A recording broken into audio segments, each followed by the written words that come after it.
Olá pessoal, tudo jóia? Depois de uma pausazinha frente ao semestre corrido, estou retomando aqui as gravações das nossas aulas do nosso curso tão querido Fisiologia Aplicada. Espero que esteja conseguindo ajudar a todos vocês e o que precisarem estarei à disposição, tá?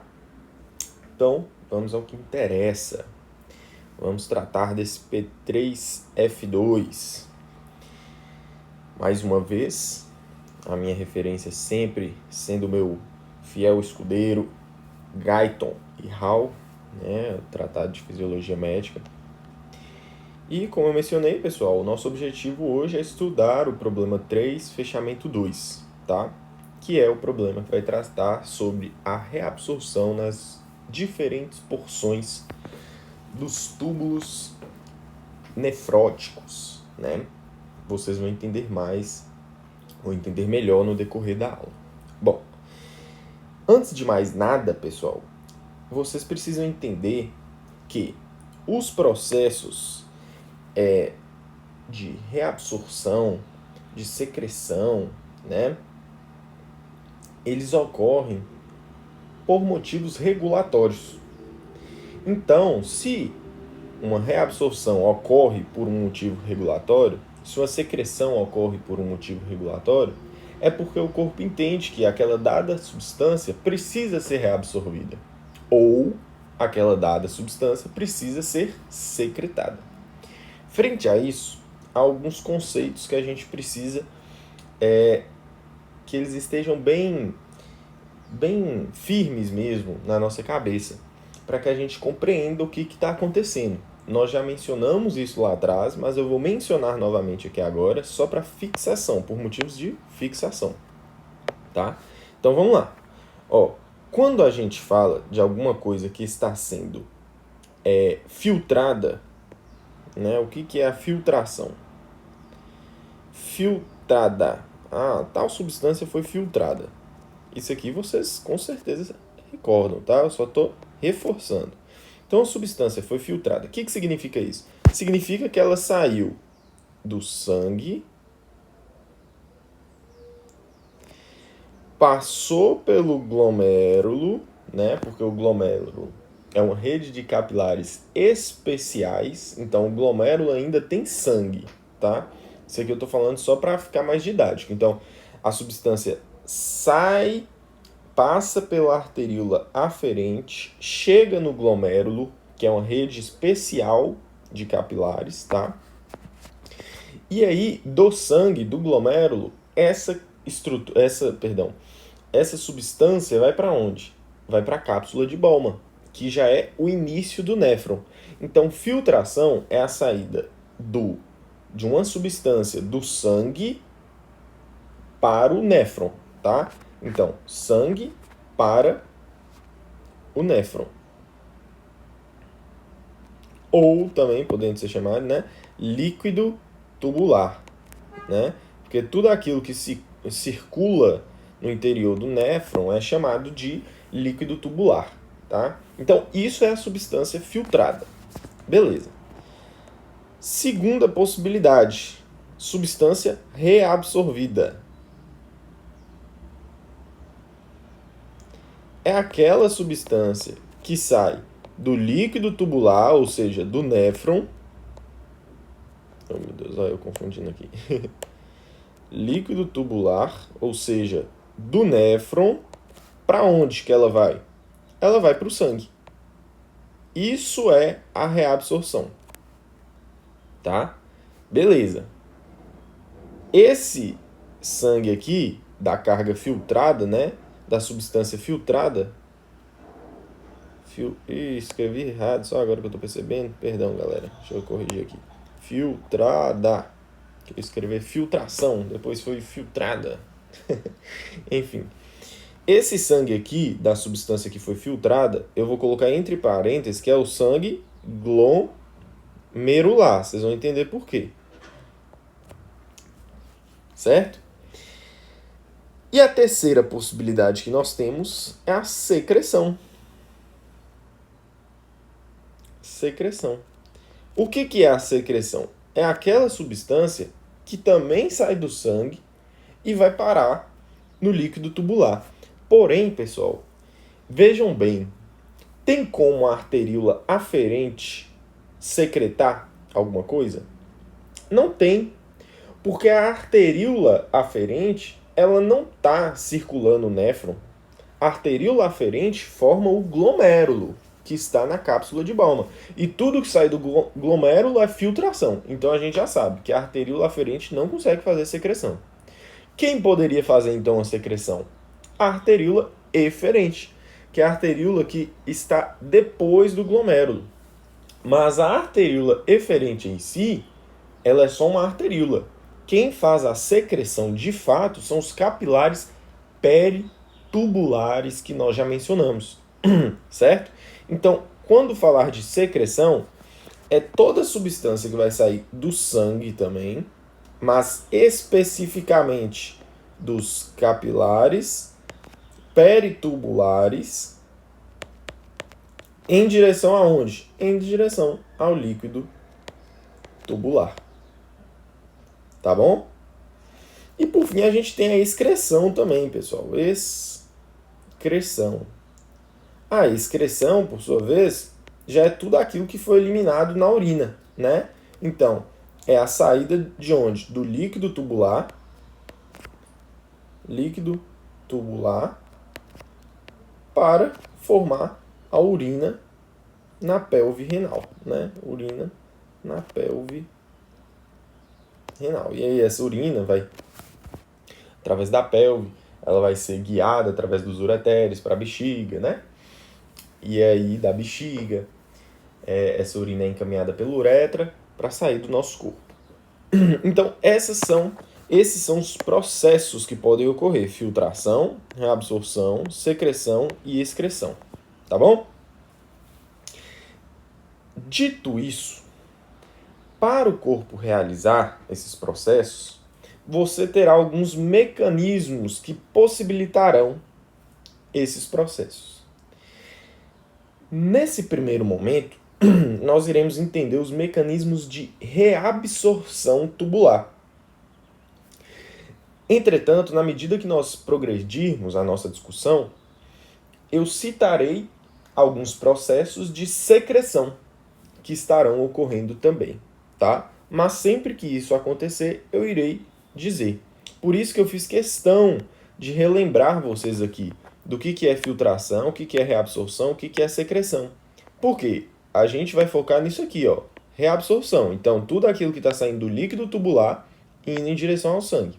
Entretanto, uma minoria dos processos citados aqui hoje farão parte dos fenômenos de secreção. Então, vocês precisam estar com esse conceito firme na cabeça de vocês, tá? Fechado, então. Bom, como eu estava dizendo, nós possuímos mecanismos especiais para que ocorra a reabsorção tubular. Veja, mais uma vez, a reabsorção, pessoal, é a saída de uma determinada substância do lúmen, né? Ou seja, do líquido tubular, lúmen. Esse lúmen aqui, pessoal, é o interior dos túbulos nefróticos, né? Todo interior de um vaso é chamado de lúmen. E esse lúmen aqui em especial é o interior dos túbulos nefróticos. Beleza. Então, a reabsorção, a saída do lúmen tubular, do líquido tubular, para onde? Para o sangue. Olha o sangue aqui. Olha o sentido da seta, tá vendo? Que as setas estão guiando tudo do líquido tubular para o sangue. Então isso é a reabsorção, tá? E essa imagem ela é muito legal, que ela traz todos os fenômenos que nós falamos, ó, filtração, reabsorção, excreção. Por quê? Se você filtrou algo, parte desse algo você reabsorveu, o que sobra obrigatoriamente vai para onde? O que sobra vai ser excretado, tá bom? Então essa é a dinâmica natural do nosso corpo. Substâncias serão filtradas. Onde que isso está acontecendo? No glomérulo. Do glomérulo para a cápsula de Bowman, da cápsula de Bowman para o túbulo convoluto proximal. parte dessas substâncias filtradas serão reabsorvidas e serão devolvidas para a circulação, para o sangue. Logo, o que sobra dessa equação vai para onde? Vai ser excretado, tá bom? Então, pessoal, o que a gente pode dizer? A gente pode dizer que a excreção é igual a quem? É igual a filtração menos a reabsorção. Por exemplo, se você filtra 100 de uma substância e reabsorve 99,9 dessa substância, quanto que vai ser excretado? Vai ser excretado 0,1% daquela substância. Beleza? Essa é uma formulazinha importante, né? Vocês podem gravá-la aí, anotar nos materiais de vocês, tá bom? Então, mais uma vez, excreção é igual a filtração menos reabsorção. Fechou? Beleza. Dito isso, nós teremos, mais uma vez, mecanismos especiais de reabsorção. Antes de falar desses mecanismos, é preciso que vocês compreendam algumas estruturas que farão parte da nossa discussão.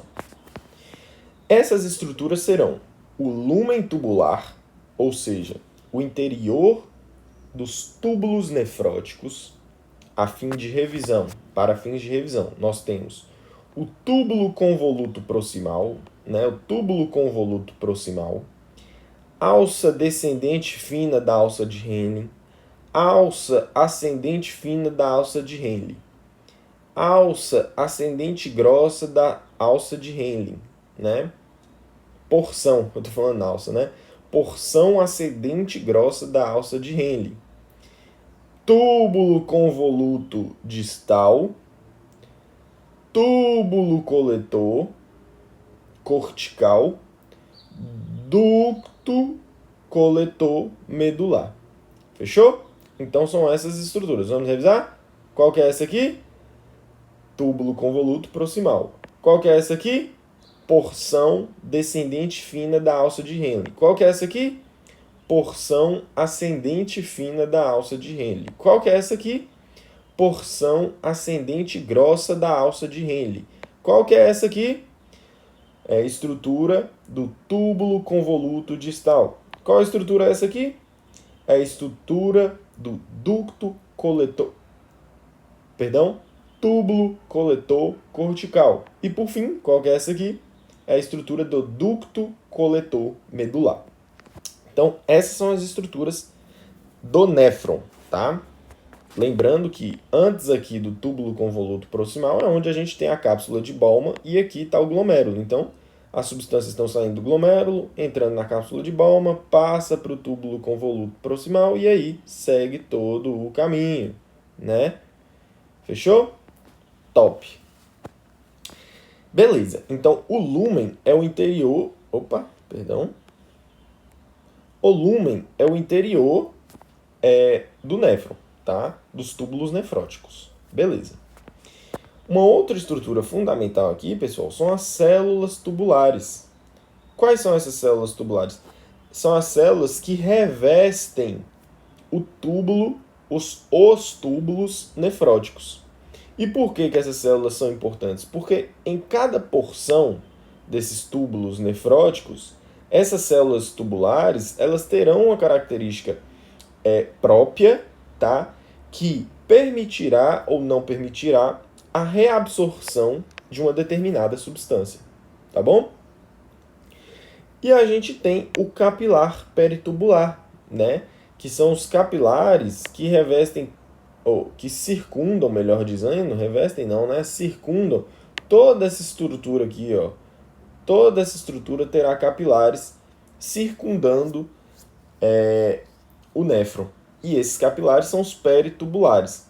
No caso dos néfrons justaglomerulares, né, que são aqueles néfrons especiais que correspondem a 25% dos néfrons presentes no nosso rim, nós teremos um nome especial para esse capilar peritubular, que é a vasa recta, né? A vasa recta é um conjunto especial de capilares peritubulares que circundam os néfrons justaglomerulares, né? Que são aqueles néfrons que têm sua alça de Henle bastante alongada, favorecendo que esse néfron adentre bastante na medula renal, né? Lembrem que o rim é dividido em córtex e medula, né? Região do córtex e da medula.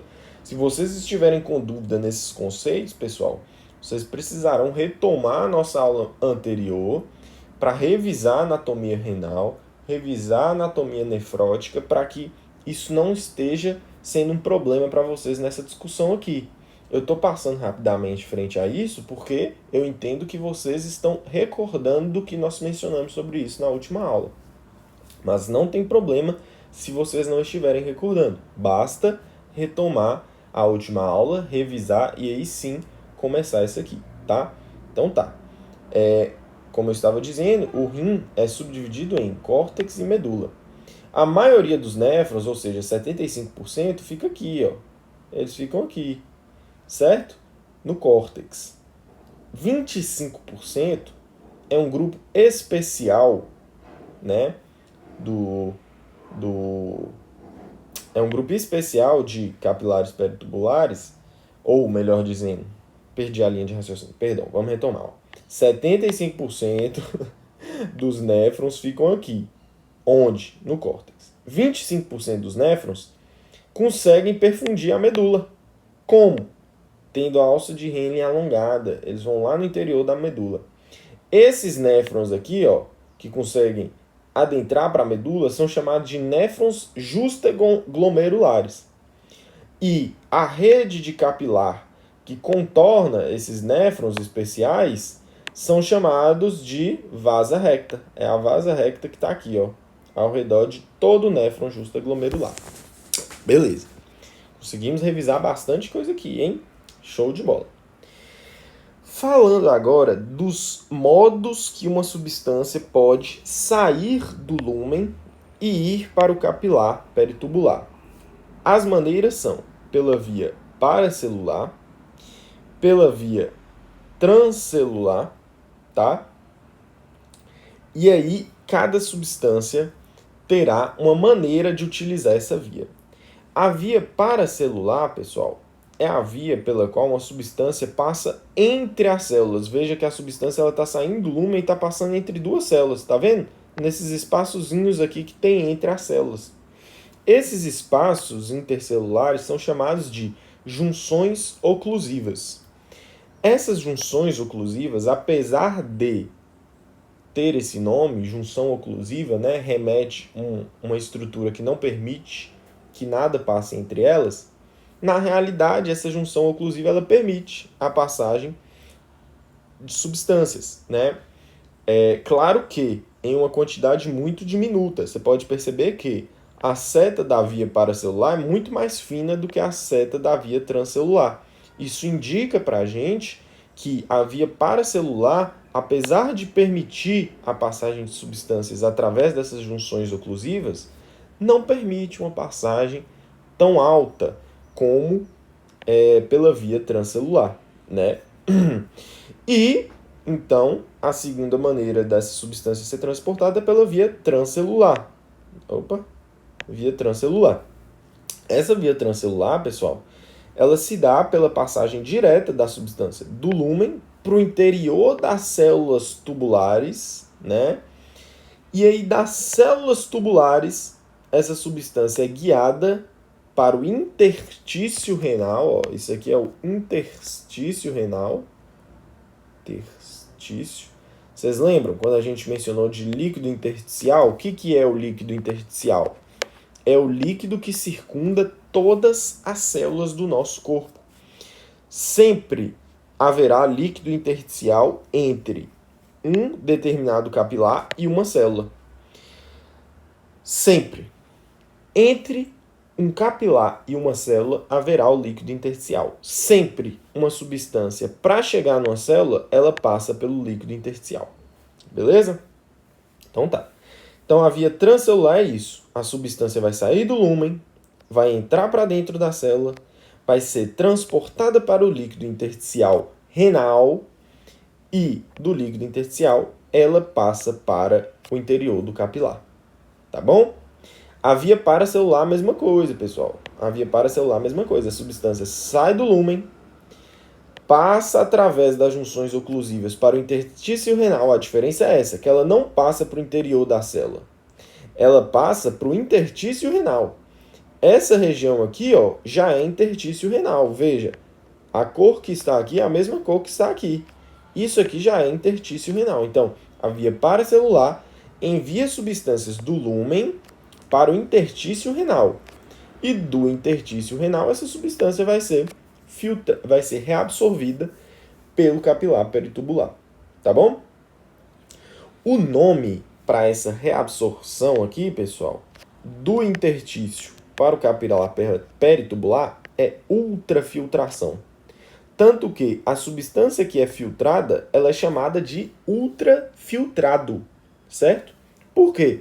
Porque é uma substância que veio parar no interior do capilar peritubular através do processo de ultrafiltração. Então, vocês ouviram o termo ultrafiltração?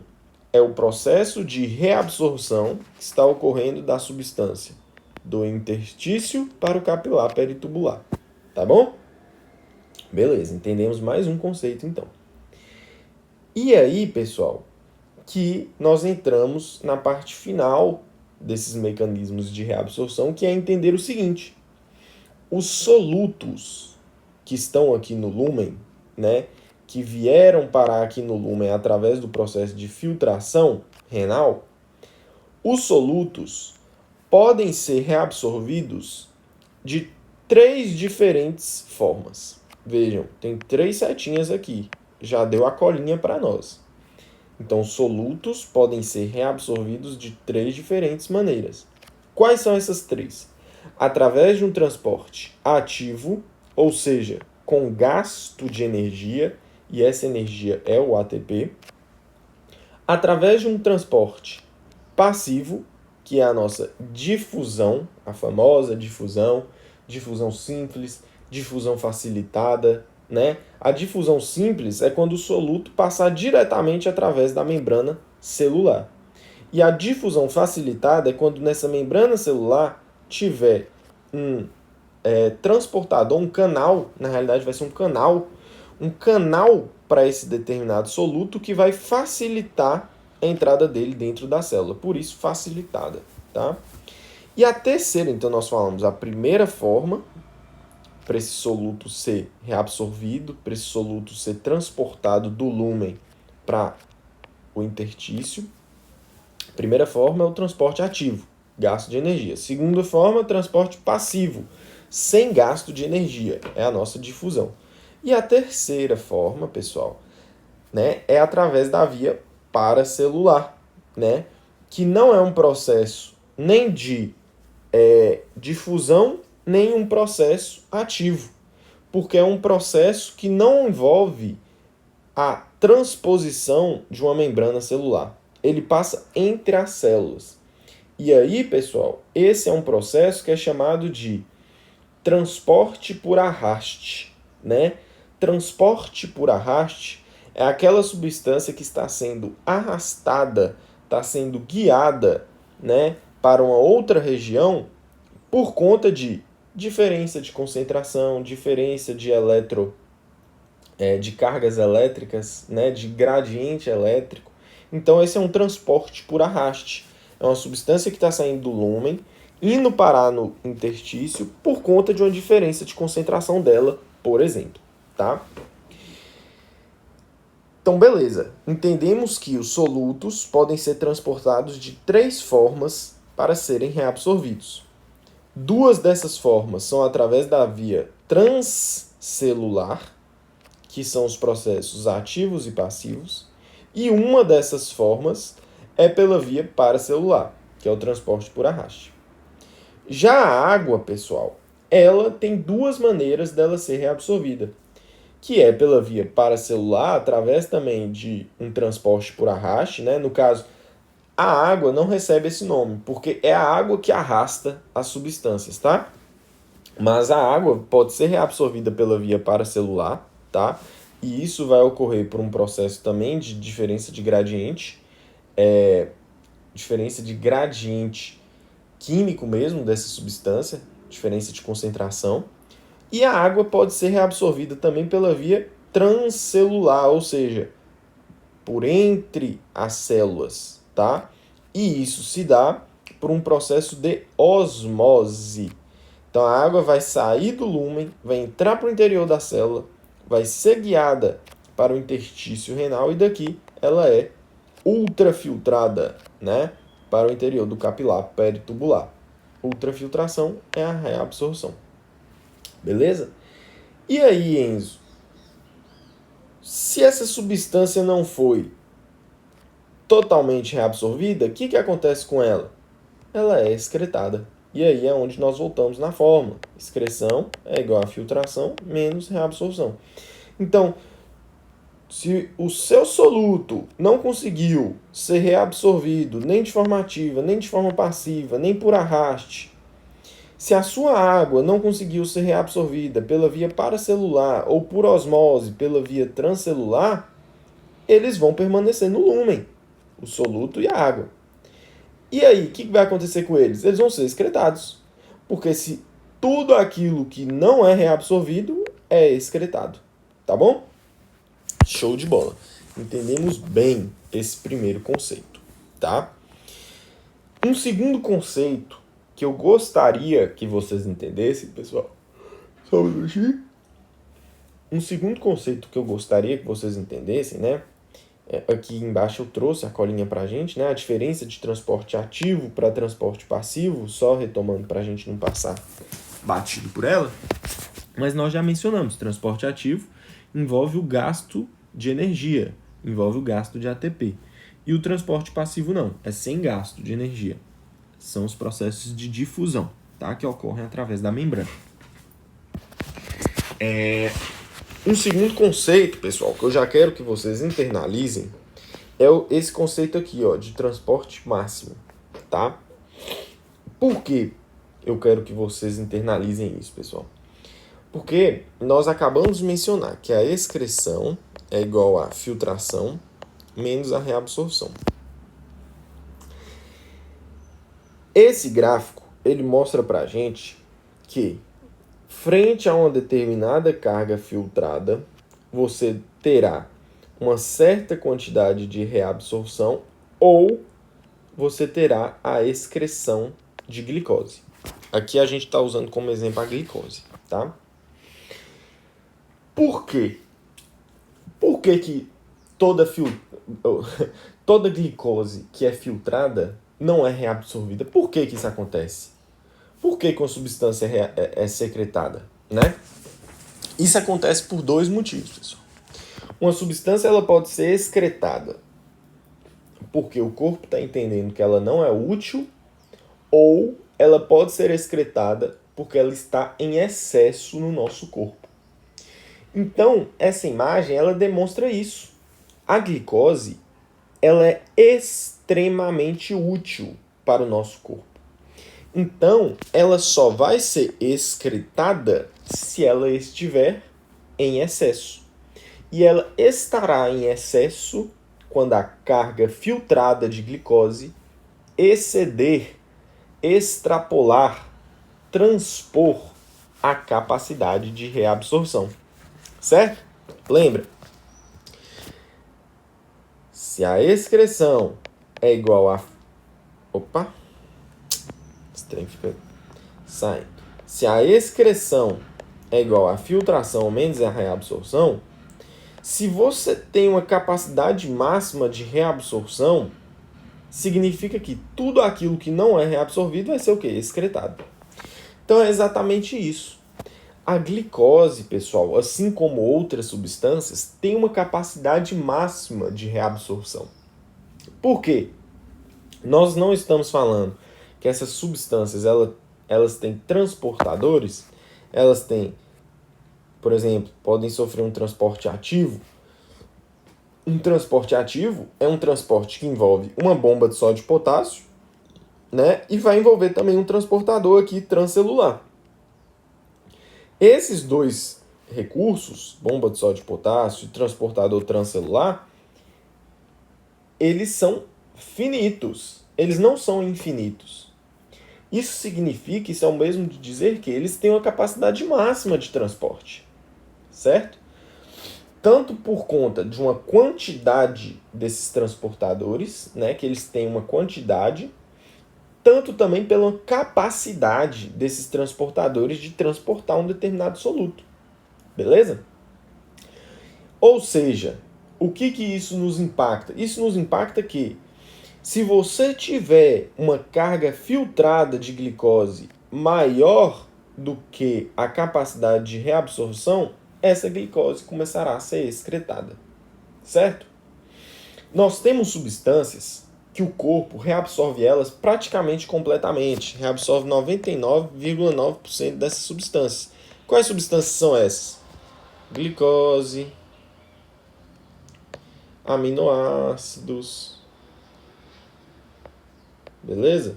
O próprio sódio é praticamente todo reabsorvido. O potássio é reabsorvido, 87,5% do potássio é reabsorvido, só uma parte do potássio é excretado. Então percebam que a maioria das substâncias que estão na nossa circulação são reabsorvidas em sua completude, praticamente. Quando você começa a ver essa substância na urina, significa que ela está tendo uma carga filtrada maior do que a capacidade de reabsorção. Isso significa que o sangue está com uma grande... Eita, sono! É sono! É sono desgramado. Mas vamos lá, vamos voltar. Isso significa que se você está tendo excreção, é porque a carga filtrada está excedendo a capacidade de reabsorção. E se a carga filtrada está excedendo a capacidade de reabsorção, isso significa dizer que o sangue está muito concentrado com aquela substância. Tá bom? E agora vamos entender essa imagem. Veja. Aqui, olha, esse gráfico em azul, representa o transporte dessa substância através dos transportadores transcelulares. Veja que até certo ponto, que é esse ponto aqui, né, que é o limiar,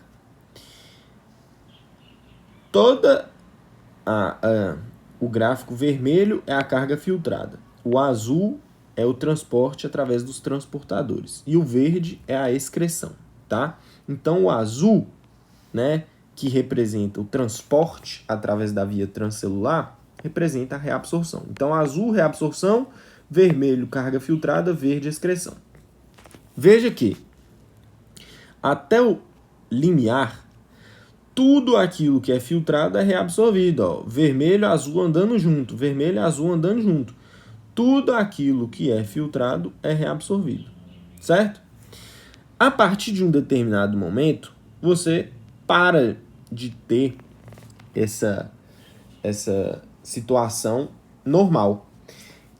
E aí que começa a ocorrer? Começa a ocorrer a excreção. Veja que, a partir do momento que o gráfico da reabsorção ele tomba, ele fica reto, você começa a ter a subida do gráfico da excreção. O que isso significa? Isso significa que você atingiu o seu transporte máximo. Seus transportadores estão saturados, sua reabsorção chegou ao limite dela, e aí agora tudo que não for reabsorvido vai ser excretado. Tá? Olha lá, a carga filtrada vai continuar subindo, porque a filtração, tudo que vier vai ser filtrado, só que como a carga filtrada está superior à capacidade de transporte máximo através da via transcelular, parte dessa carga filtrada, ao invés de estar sendo reabsorvida, estará sendo excretada. Certíssimo? Então esse gráfico mostra isso para nós, pessoal. Essa capacidade máxima, esse transporte máximo que o néfron possui. Curiosidade interessante. O transporte máximo dos néfrons de glicose é de 375 miligramas por minuto. Então, se você pegar todos os néfrons do nosso corpo, eles conseguirão transportar uma quantidade de 375 miligramas por minuto. Beleza. Porém, veja no gráfico aqui onde que está esse 375. Esse 375 está aqui, ó. Veja no gráfico que desde aqui você já começa a ter excreção de glicose. E onde que está isso aqui? Isso aqui está aqui, ó, de 300. Então, desde aqui de 300, você já começa a ter excreção de glicose. Certo? Pode ver que na realidade, desde aqui, ó, desde cento e poucos, você já começa a ter excreção, né? Por que, pessoal? Por que você já começa a ter a excreção, né? Porque, pessoal, apesar de o transporte máximo ser de 375, isso é uma média. Terão néfrons que vão conseguir transportar 500. Terão néfrons que conseguirão transportar 100. Então, juntando todos os néfrons, você chega nessa média de 375, que é o seu transporte máximo. Porém, tem néfrons que, quando você atinge 100, ele já satura. E aí é por isso que quando você chega numa concentração plasmática, e a gente já está falando de uma concentração plasmática de glicose de cerca de 200, você atinge seu limiar, que é o que eu falei. O limiar é o momento que a carga filtrada para de ser totalmente reabsorvida e começa a ser excretada. Isso que representa o limiar. O limiar, então, é a concentração plasmática de glicose necessária, né? É a concentração máxima de glicose para que você não tenha nenhuma excreção de glicose. Se você tiver uma concentração plasmática de glicose superior ao do limiar, você passa a ter excreção. E esse limiar, pessoal, é de 200 miligramas. É uma taxa altíssima de glicose. Vamos lembrar? Numa pessoa saudável, a glicose tem que variar de 70 a 90. Num pré-diabético é de 90 a 125, né? E acima de 125 a gente já está falando de uma pessoa provavelmente diabética, né? Pensa, 200 é coisa demais, pessoal. 200 está extremamente acima daquilo que é o normal, tá?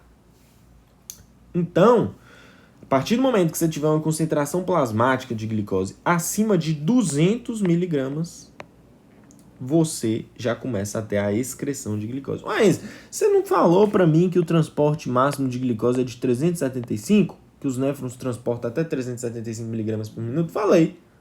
Ué, por que então com 200 miligramas você já começa a ter excreção? É justamente pelo que eu falei. Porque não são todos os néfrons que apresentam esse mesmo transporte máximo. Esse transporte máximo de 375 é uma média. Terão néfrons que vão transportar 150. E aí, por conta disso, esses néfrons atingem o seu transporte máximo mais cedo e após esse momento eles começam a excretar.